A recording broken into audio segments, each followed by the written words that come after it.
또 말씀 함께 할 줄 믿습니다. 아멘. 예, 어제 몇 시에들 주무셨나요? 또 페널티킥이 문제였습니다. 아이, 손은 왜 들어가지고 2대 0으로 끝나가는데, 그래도 손흥민 선수가 중거리 슛을 멋있게 때려 넣어서 그나마 체중이 좀 내려가는 것 같더라고요. 그리고 새벽기도 끝나고 가는 새벽기도에 이렇게 참석하려고 오는데 1대1로 비기고 있던 독일이 그 연장이 아니죠. 추가 시간도 끝나갈 무렵에 한 1분 정도 남겨놓고 한 골을 넣어서 독일이 2대1로 이겼어요. 해설하는 분, 아나운서나 해설하는 분이 다행이라고 그러더라고요. 아직도 우리나라에 희망이 있다는 거죠. 희망은, 죄송합니다. 희망은 쥐뿔이나, 독일이 우리 못 이기면 독일 떨어져요. 지금 네덜란드가 1승 1무, 독일은 1승 1패. 이제 어디죠?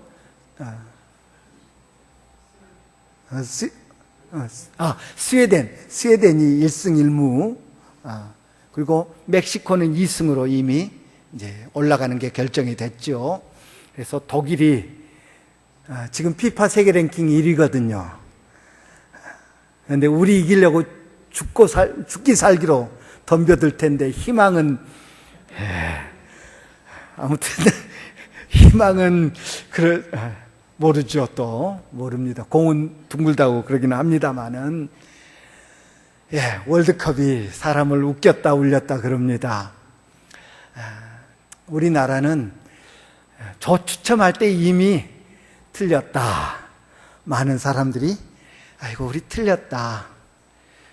멕시코가 세계 랭킹 15위, 그리고 스웨덴이 24위, 독일이 세계 랭킹 1위, 그리고 우리 한국이 57위.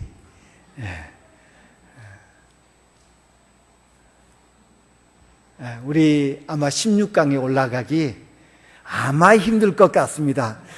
또 이제 다음에 목사님 이제 제 말이 틀렸으면 더 좋겠네요. 16강 올라갔으면 좋겠지만 아무튼 그렇습니다. 그래서 우리나라가 16강에 올라갈 수 있는 기회 아마 거의 없을 것 같습니다. 그럼에도 불구하고 이 월드컵에서 엄청난 기회를 탄 사람이 있습니다.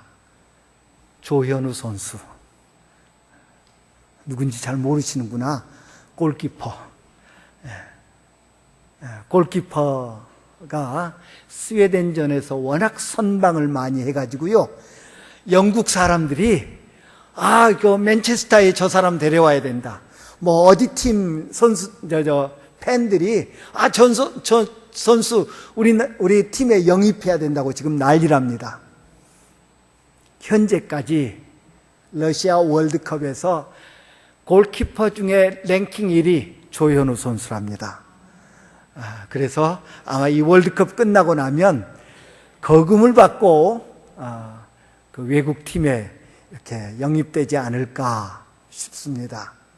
주어진 기회, 우리나라에서도 별로 이름이 잘 안 알려진 선수인데 주어진 기회를 아주 잘 탄 그런 선수가 아니겠는가 생각합니다.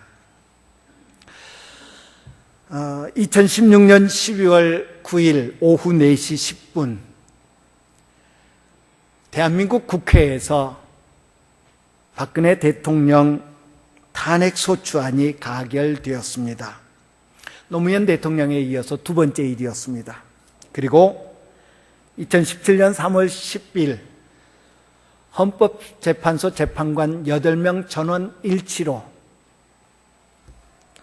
박근혜 대통령을 대통령직에서 파면시키기로 결정하고요. 당시 헌법재판소장 권한대행이었던 이정미 재판관이 피청구인 박근혜 대통령을 파면한다라는 주문을 낭독함으로 대통령직을 상실하게 되었습니다. 우리나라 헌정사상 처음 있는 일입니다. 1789년 조지 워싱턴이 미국의 초대 대통령이 된 이래로 지금 트럼프 대통령이 45대 미국 대통령입니다. 지금까지 미국에서 탄핵된 대통령은 한 사람도 없습니다. 닉슨 대통령이 소위 워터게이트 사건으로 인해서 미국 국회에서 탄핵안이 결정되었습니다. 그래서 탄핵이 될 바로 그 순간 닉슨 대통령이 스스로 대통령직에서 물러났습니다. 그리고 부통령이었던 포드가 대통령직을 수행하면서 곧바로 닉슨 대통령이 저지른 모든 잘못을, 죄를 사면한다라고 선언했습니다. 그래서 불법 선거, 도청, 또 사법 방해 등등의 여러 가지 죄목이 있었는데 닉슨 대통령은 단 한 건의 죄도 문책받지 않았습니다. 우리 박근혜 대통령도 그럴 수 있는 기회가 있었습니다. 그랬었으면 참 좋았을 뻔했습니다. 그런데 그럴 수 있는 기회를 선용하지 못한 결과 지금 감옥에서 재판받고 있습니다. 우리는 살아가면서 기회라는 말을 참 많이 하고 많이 듣습니다. 어떤 사람은 기회를 잘 타서 소위 대박을 얻는 그런 사람이 있는가 하면 주어진 기회를 선용하지 못함으로 자기에게 큰 득이 올 수 있는데 놓치는 그런 사람도 있습니다. 사람에게 당신을 변호해 보십시오, 당신을 변명해 보십시오 라고 할 때 사람들은 항상 자기 자신에게 초점을 맞춥니다. 나 그런 잘못 안 했습니다. 나 그런 일 안 했습니다. 나는 옳습니다. 나는 이렇습니다. 우리 속담에 핑계 없는 무덤이 없다고 말할 정도로 우리 모두는 자기 자신을 핑계하면서 자기의 의로움을 내세웁니다. 나는 잘했는데, 나는 옳은데 누가 잘못해서, 옆 사람이 잘못해서, 친구가 잘못해서. 그렇지요. 바울 사도는 몇 차례에 걸쳐서 자기를 변명할 기회가 있었습니다. 예루살렘 유대인들 앞에서 자기를 변명했고요. 그리고 산헤드린 공회 앞에서 자기를 변호할 수 있었습니다. 가이사랴에 와서 벨릭스 총독 앞에서 또 산헤드린 사람들 앞에서 스스로를 변호할 수 있었습니다. 그리고 베스도 총독 앞에서, 그리고 오늘 본문에 나오는 것처럼 아그리빠 왕 앞에서 자기를 변호할 수 있는 기회가 주어졌습니다. 그런데 바울이 스스로를 변호하는 것을 보니까 기승전 그리스도임을 봅니다. 처음에는 자기를 변호하는 것 같습니다. 나 예루살렘에서 그런 잘못 안 했습니다. 나 원래 이런 사람이었습니다. 나 이렇습니다. 자기에 대해서 이야기하는 것 같습니다. 그런데 결론은 항상 예수입니다. 오늘 본문에 보니까 아그리빠 왕이 말합니다. 너 몇 마디 말로 나를 예수 믿게 만들려고 하느냐? 나를 권하여 그리스도인이 되게 하려 하는도다 라고 말합니다. 무슨 말입니까? 이 아그리빠 왕이 느끼기를 바울이 나 예수 믿게 만들려고 하는구나. 다시 말해서 바울의 자기 변호의 결론은 예수 믿으십시오 라는 것이었다는 말입니다. 이처럼 바울은 어떤 기회가 주어지든지, 어떤 기회가 주어지든지 결론은 예수 믿고 구원받으십시오 라는 것이었습니다. 오늘 우리가 바울과 같이 되기를 바랍니다. 그분이 가장 귀한 분이기 때문에, 그분에게 생명이 있기 때문에, 그분이 우리를 구원하시기 때문에 우리 대화의 결론은 예수 믿자, 예수 믿자 라는 것이 되어야 될 줄 믿습니다. 바울이 스스로를 변호합니다. 바울의 변론이 끝나지 않았습니다. 그런데 베스도 총독이, 아그리빠 왕이 바울의 말을 끊어버립니다. 바울이 결국 예수님께로 그의 대화의, 그의 변호의 결론이 가고 있습니다.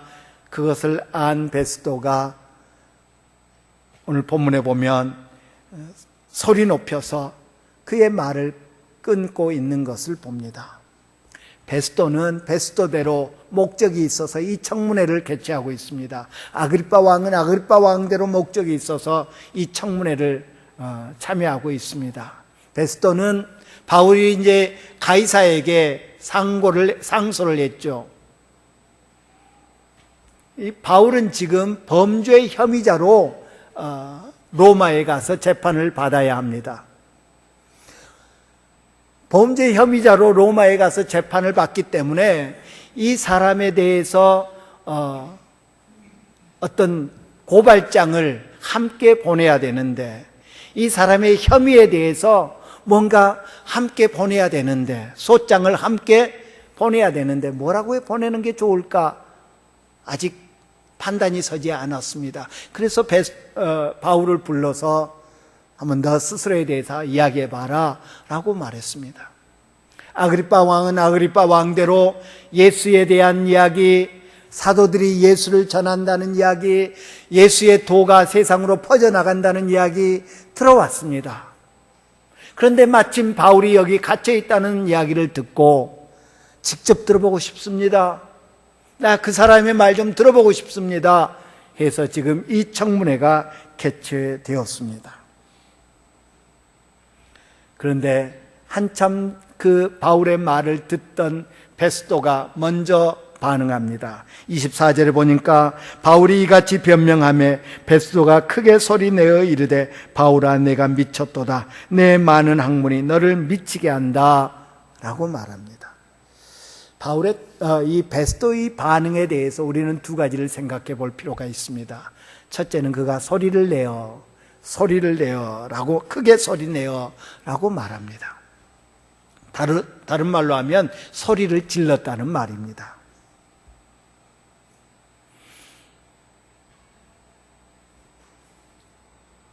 베스도가 크게 소리 낸 이유가 뭘까요? 누군가가 내게 무슨 말을 하는데 어떨 때 우리가 소리를 지릅니까? 그 말이 나와 상관없다면, 저 사람의 말이 나와 상관없다면 소리 지를 이유가 없습니다. 한 귀로 듣고 한 귀로 흘리면 되지요.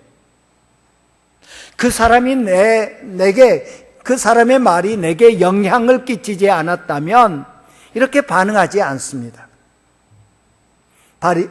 베스도가 바울의 말에 소리를 질렀다는 이야기는 바울의 말이 베스도에게 영향을 끼쳤다는 의미입니다. 바울의 말이 베스도에게 도전이 됐다는 말입니다. 충격을 주었다는 이야기입니다. 바울의 말에 베스도는 찔렸던 것 같습니다. 바울의 말에 베스도는 마음에 도전을 느꼈다는 의미를 갖습니다. 바울은 자기도 옛날에는 똑같은 생각을 했는데, 다른 사람들과 똑같은 마음을 가졌었는데 예수님을 만난 다음에 내 삶이 바뀌었습니다. 인생의 전환점에 예수라는 분이 계십니다 라고 전합니다. 똑같았는데 예수 만나서 이렇게 180도 바뀌었습니다 라고 하는 바울의 고백에 그는 도전을 받았던 것입니다. 그래서 크게 소리를 내었습니다. 놀랐던 것입니다. 충격을 받았던 것입니다. 전혀 예기치 못한 이야기를 들었던 것입니다. 그래서 그는 충격을 받고 소리를 지릅니다.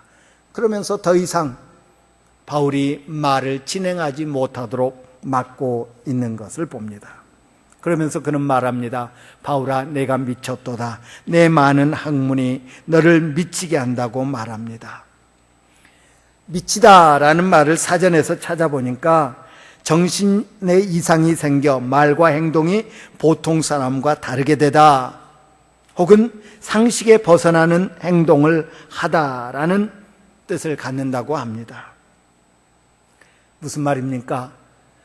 지금 바울이 자기 자신에 대해서 이야기하는데 베스도의 생각에, 베스도의 지식에, 베스도의 이성에 받아들이기 어렵다는 것입니다.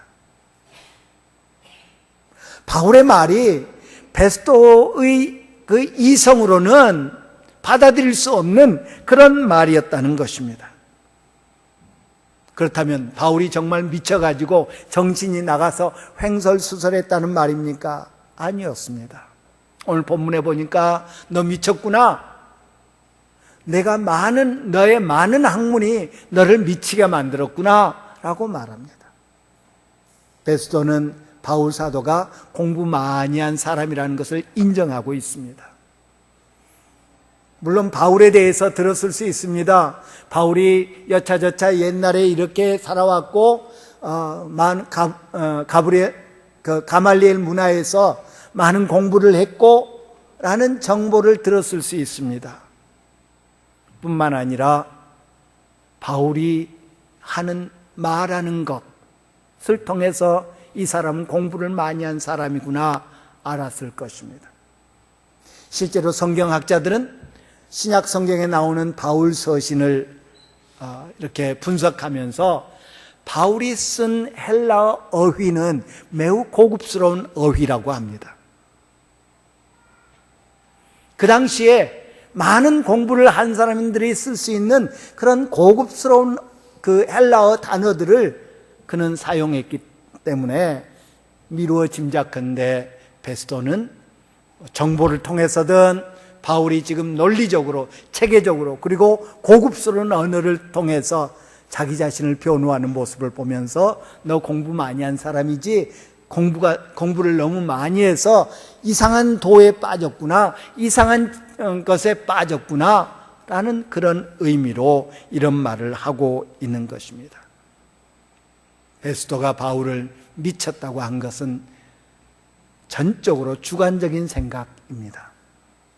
지금까지 바울 사도가 예루살렘에 가서 복음을 전하거나 혹은 1차, 2차, 3차 소아시아 지역을 다니면서 혹은 저 마게도냐 유럽에 가서 복음을 전하면서 단 한 번도 미쳤다라는 말을 들은 적이 없습니다. 사람들은 바울을 미쳤다고 하지 않았습니다. 이 베스도 총독이 바울을 미쳤다고 하는 것은 전적으로 자신의 생각이었습니다.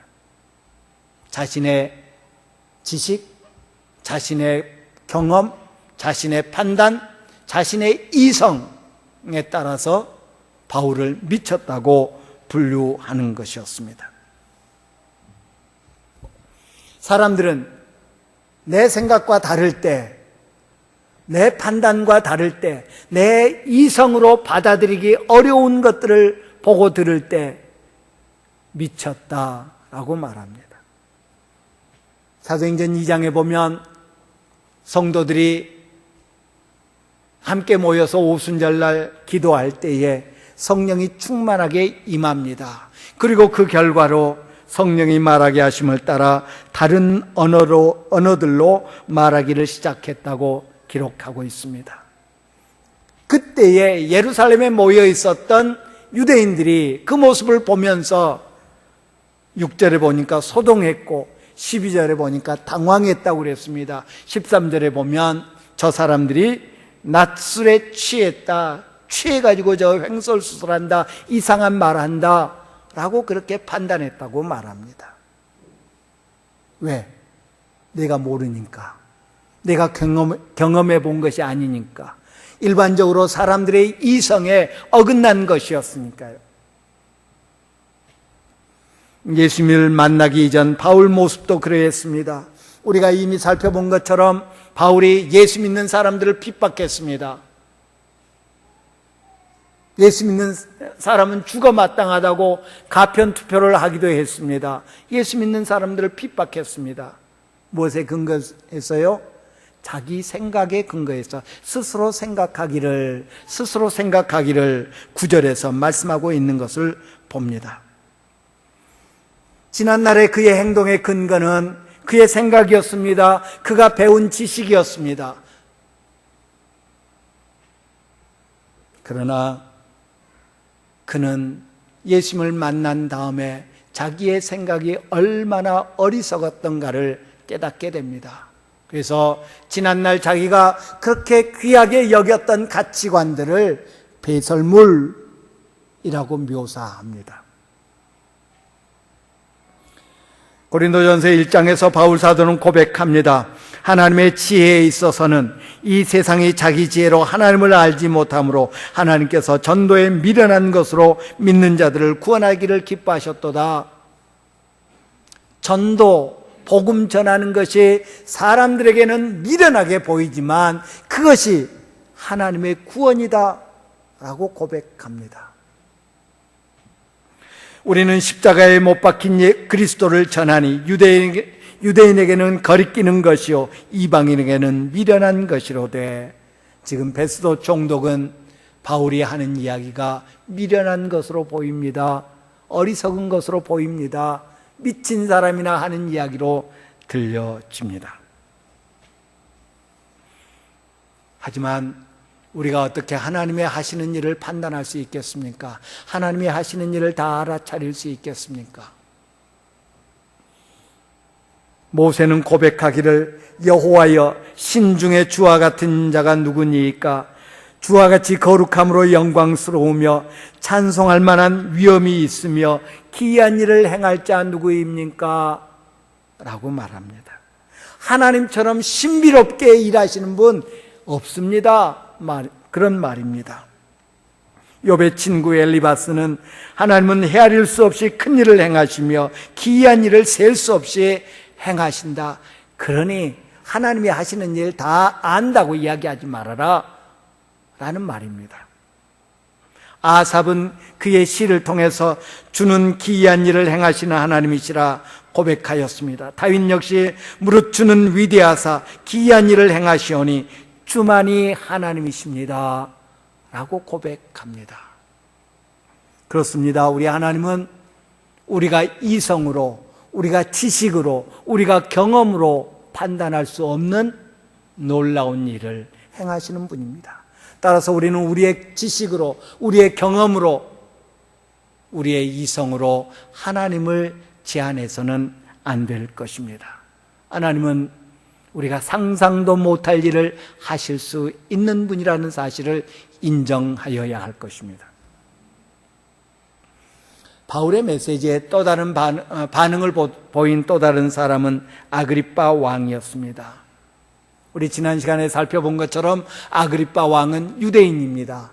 어려서부터 로마에 가서 공부를 하긴 했습니다마는 그는 유대인으로서 유대 전통, 유대 율법, 하나님의 말씀, 유대인들의 신앙, 이것에 대해서 잘 알고 있었습니다. 그래서 오늘 본문에 보니까 바울 사도가 아그리빠 왕에 대해서 말하면서 26절에 아시기로 아시지 못함이 없는 줄, 27절에 보니까 믿으시는 줄 아나이다 등등으로 이야기하면서 아그리빠 왕은 이 모든 사실을 알고 있다고 말합니다. 선지자를 믿으시나이까? 믿으시는 줄 아나이다 27절에서 말합니다. 무슨 말입니까? 아그리빠 왕 당신은 선지자들을 믿으시는 줄 압니다. 무슨 말입니까? 선지자들은 구약의 선지서를 의미합니다. 구약의 선지서들에서 선지자들이 여러 가지 애언을 합니다. 그런데 그 애언을 집약하면 메시아입니다. 장차 메시아가 오실 것이다. 장차 하나님께서 메시아를 보내실 것이다 메시아 대망 사상을 유대인들이 갖고 있었습니다. 당신도 그것을 믿는 줄 압니다. 하나님이 메시아를 보내시라는 것 당신이 믿는 줄 압니다. 그렇게 말합니다. 물론 아그리빠 왕은 대답하지 않습니다. 왜지요? 믿는다 그러면 지금 거기 모인 사람들을 배반하는 것이 됩니다. 믿지 않는다라고 말하면 유대인들로부터 반감을 삽니다. 모든 유대인들은 예수를 믿건 믿지 아니하건 지금도 마찬가지입니다. 그들은 하나님이 메시아를 구원자를 보내신다는 것을 믿고 있습니다.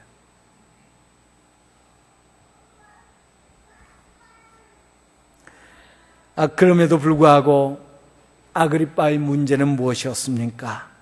몰라서가 아니었습니다. 선지자들의 애언을 몰라서가 아니었습니다. 유대인들의 믿음을 몰라서 믿지 않아서가 아니었습니다. 알지만 받아들이지 않는 것이었습니다. 예수님 당시 유대인들도 마찬가지였습니다. 그들이 하나님이 메시아를 보낸다는 것을 그들이 알고 있었습니다. 그리고 하나님께서 보내신 메시아를 그들은 받아들이지 않았습니다. 아그리빠 왕의 문제는 몰라서가 아니었습니다. 알지만 마음의 완악함으로 받아들이지 않는 것이었습니다. 거부하는 것이었습니다. 하나님께서 그의 백성을 종되었던 땅에서 구출하기 위해서 모세를 보냅니다. 그리고 애굽 땅에 재앙을 내립니다. 처음 몇 번은 애굽의 술사들이 따라하지요.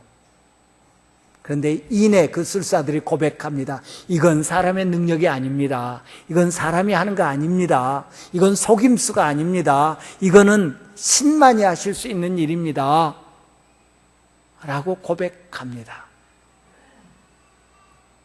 그럼에도 불구하고 애굽 왕 바로는 보내마 했다가 마음을 바꾸고, 보내마 했다가 안 보내주고, 보내마 했다가 안 보내주고 그렇습니다. 그리고 출애굽기는 바로가 그렇게 반응한 이유는 그의 마음이 강팍해서 그의 마음이 완악해졌기 때문이다 라고 그렇게 말합니다.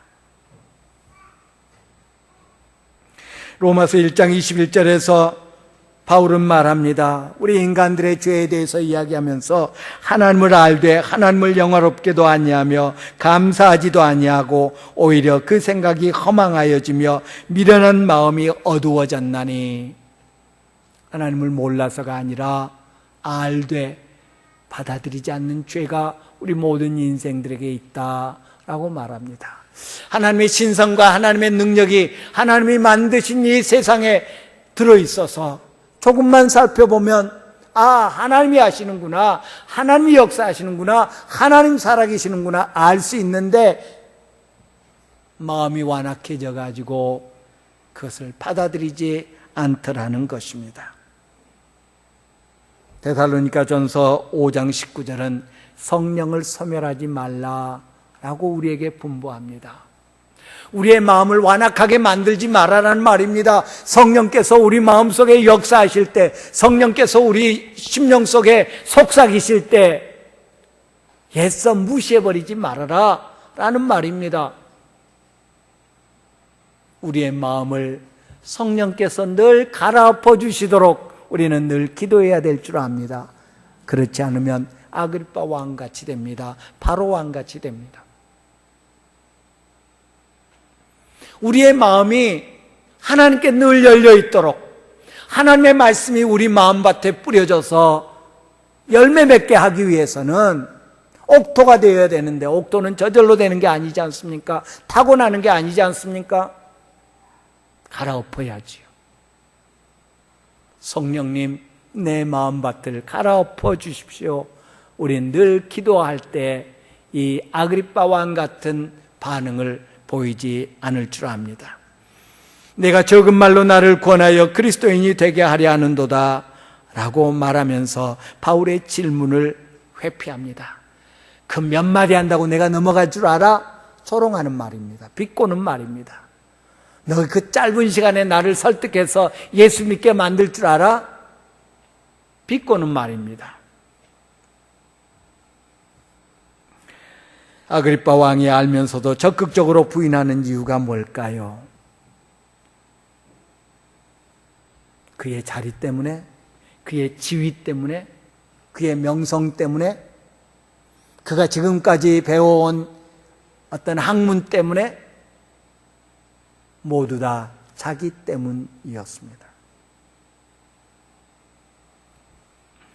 바울을 살펴봅시다.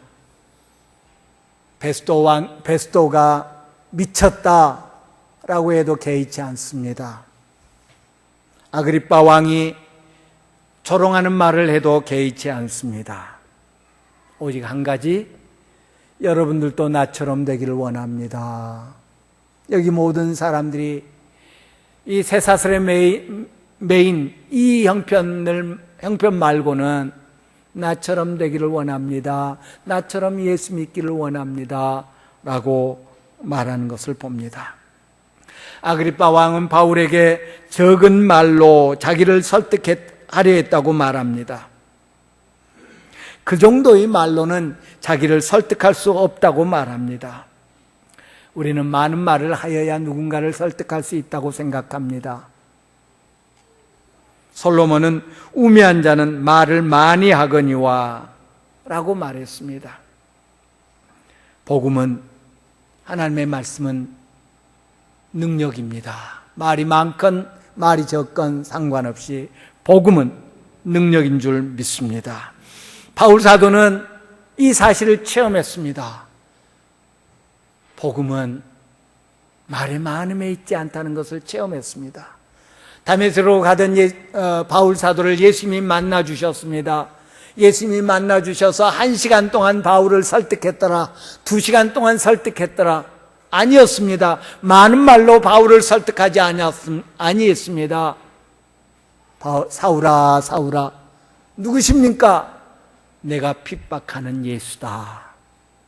그 한마디에 바울은 꼬꾸라졌습니다. 예수님의 말씀은 능력이요, 예수님은 인격이시기 때문에 말이 필요 없이 만나주신 그것으로 인해서 바울의 인생이 송두리째 바뀌었음을 우리는 성경을 통해서 봅니다. 하나님의 말씀에 능력이 있음을 바울은 체험했습니다. 그래서 말이 많고 적음의 문제가 아니다는 것을 바울은 알았습니다. 당신들이 나를 어떻게 생각하건, 내가 전하는 메시지가 어떻게 당신들에게 여겨지건 그건 상관없습니다. 내가 원하는 것은 당신들도 나처럼 되는 것입니다. 라고 말합니다. 베스도는 바울을 향해서 너 미쳤구나, 미친 사람이 횡설수설하는구나, 미친 사람이 이상한 말을 하는구나, 미쳐서 비논리적인 이야기들을 하는구나 라고 말합니다. 그에 대해서 바울은 아닙니다. 내가 전하는 이 말은 참되고 온전한 말입니다. 라고 말합니다. 저는 설교를 준비하면서 참 재미있는 사실을 발견했어요. 처음에는 영어 성경을 안 봤거든요. 준비하면서 베스도가 이런 판단, 너 미쳤다라고 판단한 것은 이성의 근거에서 한 판단이다.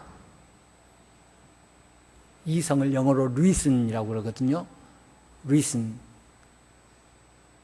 그런데 오늘 본문에 참되고 온전한 말, 이 온전한 말이라는 말을 그 영어 성경 NIV 버전에 보니까 reasonable 하다는 그런 표현을 썼습니다. 죄송합니다. 영어를 표현했어요.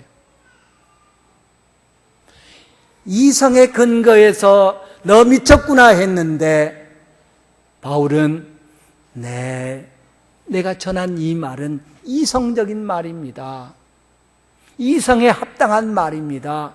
비이성적인 말이 아니라, 비논리적인 말이 아니라 이성에 합당한 말입니다. 하나님의 말씀입니다.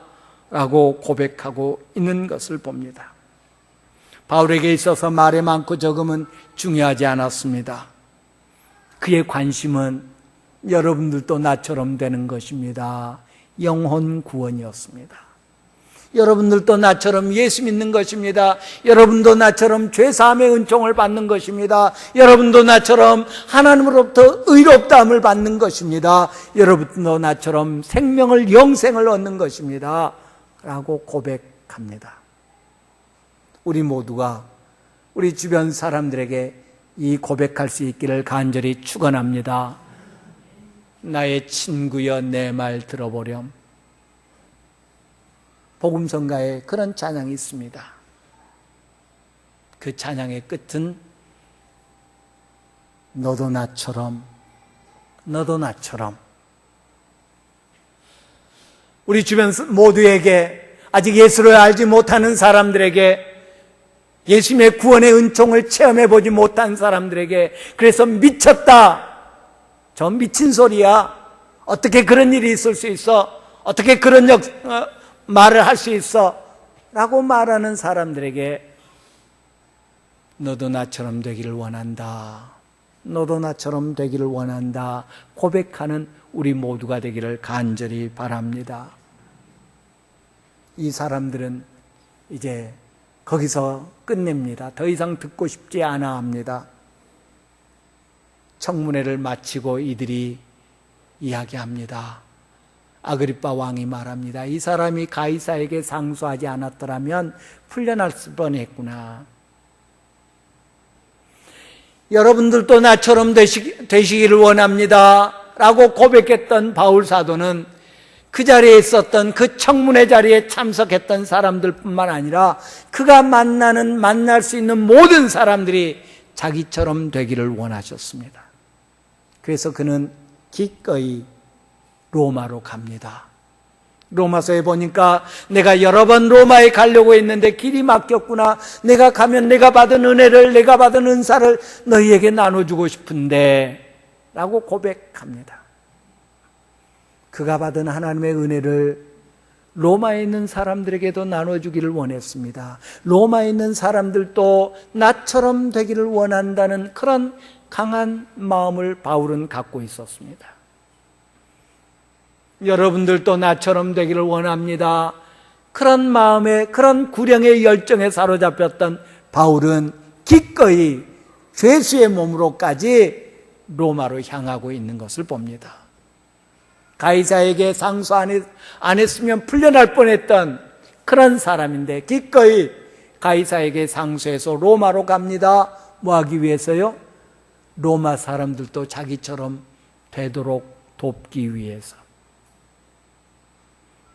야, 나처럼 돼. 너도 나처럼 되기를 원한다. 말로만이 아니라 그는 사람들이 그렇게 되기를 위해서 기꺼이 헌신하고 기꺼이 희생했던 사람이었음을 우리는 사도행전에서 거듭거듭 발견하게 됩니다.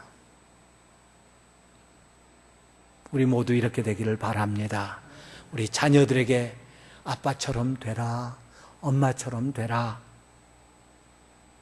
우리 친구들에게, 우리 친지들에게 나처럼 됐으면 좋겠다. 말로만이 아니라 우리의 삶으로 섬기면서 헌신하면서 희생하면서 나처럼 돼, 나처럼 돼야 돼 라고 고백하는 우리 모두가 되기를 간절히 축원합니다. 기도합니다. 참 좋으신 내 아버지 하나님,